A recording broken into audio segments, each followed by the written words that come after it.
Hello दोस्तों, आपका स्वागत है अपने एनकेपी चैनल पर। जैसे कि आप सभी को पता ही होगा कि पीएटी की परीक्षा प्रारंभ होने वाली है, तो आप लोग महत्वपूर्ण क्वेश्चनों के खोज में होंगे, है कि नहीं, कि ये वाले क्वेश्चन कौन से क्वेश्चन आएंगे, कौन से क्वेश्चन नहीं आएंगे। तो मैं आपके लिए महत्वपूर्ण क्वेश्चन लेके आई हूँ। और हाँ, एक बात और है, अगर न्यू फ्रेंड्स हैं मेरे चैनल पर, तो मेरे चैनल को सब्सक्राइब कर दिए, लाइक कमेंट करके बताएं कि मेरे चैनल के क्वेश्चंस कैसे लगते हैं और कौन से क्वेश्चन मैं लेके आऊँ।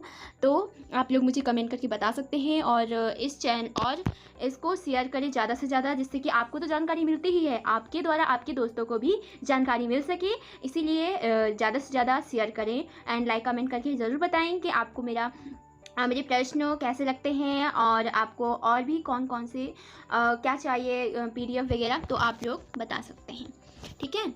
और आप लोग के लिए आज महत्वपूर्ण क्वेश्चन लेके आई हुई हूँ, जो कि पीएटी के पेपर में ज़रूर पूछे जाएंगे, और इसलिए आप लोग विशेष प्रकार ध्यान दें। कि चलिए हम बढ़ते हैं अपने अगले क्वेश्चन की ओर। यदि सरल लोलक की लंबाई दोगुनी कर दी जाती है तो नई समय अवधि होगी। यदि सरल लोलक की लंबाई दोगुनी कर दी जाती है तो नई समय अवधि होगी। बताइए क्या होगी। तो पहला ऑप्शन है मूल समय अवधि की 3 गुना होगी, दूसरा ऑप्शन है मूल समय अवधि की 2 गुना होगी, तीसरा ऑप्शन है मूल समय अवधि की 4 गुना होगी, तो और चौथा ऑप्शन है मूल समय अवधि की √2 गुना होगी। बताइए। अगर किसी से क्वेश्चंस बनते हैं तो वो कमेंट करके बता सकता है कमेंट बॉक्स पर, ओके। और जिसे नहीं बनता है तो वो अच्छे से पढ़े और फिर आंसर दे सकता है, ओके। और चलिए बढ़ते हैं हम अगले क्वेश्चन की ओर। तो अगला क्वेश्चन है अपना, कांच की एक प्लेट पर प्रकाश की एक किरण 30 डिग्री के आपतन कोण के साथ गिनती है। यदि फिर से मैं इस क्वेश्चन को पढ़ती हूँ। कांच की एक प्लेट पर प्रकाश की एक किरण 30 डिग्री के आपतन कोण के साथ गिरती है। यदि हवा के संबंध में कांच का अपवर्तनांक 1.5 है तो अपवर्तन कोण है क्या होगा। बताइए आप लोग। ये वाला क्वेश्चन आप लोग कमेंट बॉक्स पर कमेंट करके ज़रूर बताएं कि इसका आंसर क्या होगा, ठीक है। और सारे क्वेश्चन बहुत महत्वपूर्ण है बच्चों आपके लिए, तो अच्छे तरीके से पढ़ें जिससे कि आपसे पीएटी में सारे क्वेश्चंस बन सके, ओके। चलिए हम बढ़ते हैं अगले क्वेश्चन की ओर। ओम प्रतिरोध वाले एक तार को 3 बराबर भागों में काटा जाता है और फिर एक दूसरे के समानांतर जोड़ा जाता है। संयोजन का प्रभावी प्रतिरोध है। बताइए क्या होगा, इसका आंसर क्या होगा। इसका आंसर भी आप लोग ही बताएंगे, ठीक है। चलिए अब बढ़ते हैं हम अगले क्वेश्चन की ओर। तो और अगले क्वेश्चन की ओर बढ़ते हैं। निम्नलिखित कथनों में से कौन सा कथन सही है।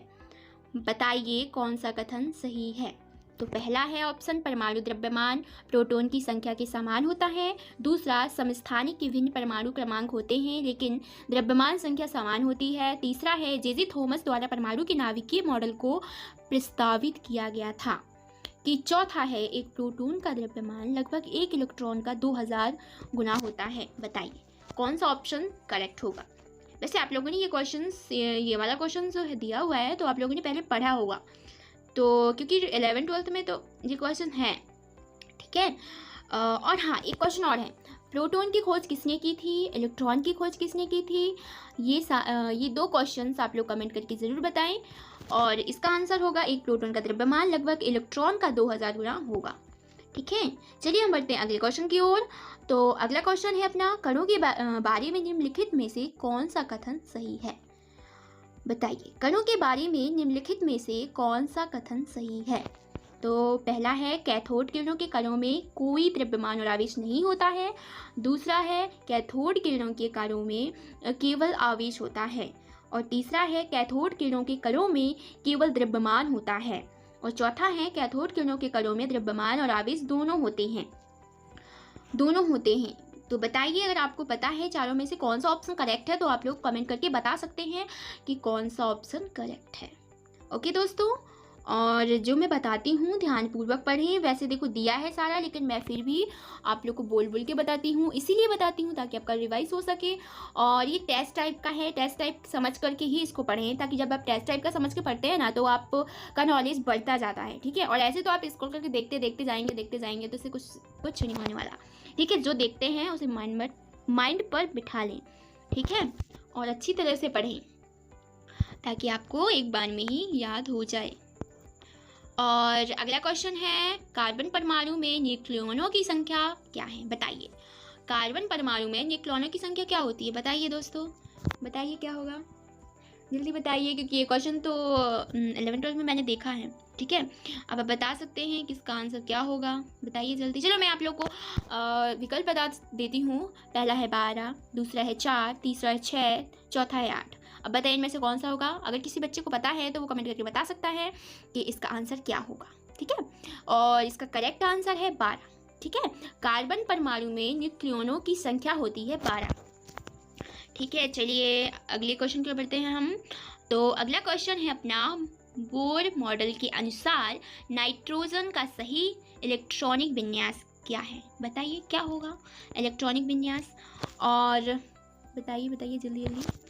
और चलिए बढ़ते हैं अगले क्वेश्चन की ओर, ये वाला क्वेश्चन आप बताएंगे।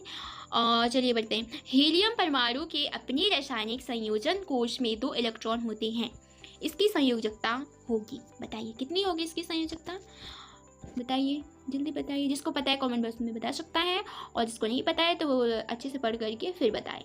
ठीक है, तो मैं ऑप्शन देती हूँ आपको। पहला 0, दूसरा 4, तीसरा 6, चौथा 2। तो इसका करेक्ट आंसर होगा 0। ठीक है, चलिए हम बढ़ते हैं अगले क्वेश्चन की ओर। इलेक्ट्रॉनों और प्रोटॉनों की खोज इस तथ्य का समर्थन करती है कि, किस तथ्य का समर्थन करती है, पहले आप हमको ये बताइए। इलेक्ट्रॉनों की खोज किसने की थी और प्रोटॉन की खोज किसने की थी, और इलेक्ट्रॉन कहते किसे हैं, प्रोटॉन किसे कहते हैं। अगर किसी व्यक्ति को, बच्चे को पता है, अगर किसी बच्चे को पता है तो कमेंट करके ज़रूर बताएं। ठीक है, और अगर नहीं है पता तो बहुत अच्छे से पढ़े और फिर बताएं। ठीक है, तो हम विकल्प की ओर चलते हैं। पहला है परमाणु अविभाज्य होते हैं, दूसरा परमाणु विभाज्य होते हैं, तीसरा न्यूट्रॉन के बिना एक परमाणु विद्यमान होता है, चौथा है कण सकारात्मक रूप से आवेशित होते हैं। तो इसका करेक्ट आंसर क्या होगा दोस्तों, इसका करेक्ट आंसर होगा परमाणु विभाज्य होते हैं। ठीक है, चलो तो हम बढ़ते हैं अगले क्वेश्चन की ओर। निम्नलिखित में से कौन से तत्व के समस्थानी का प्रयोग नाभिकीय रिएक्टरों में ईंधन के रूप में किया जाता है, तो बताइए। तो बताइए, ये वाला क्वेश्चन तो आप लोग पढ़ ही चुके होंगे पहले भी, तो जिस बच्चे को पता हो तो कमेंट बॉक्स में कमेंट करके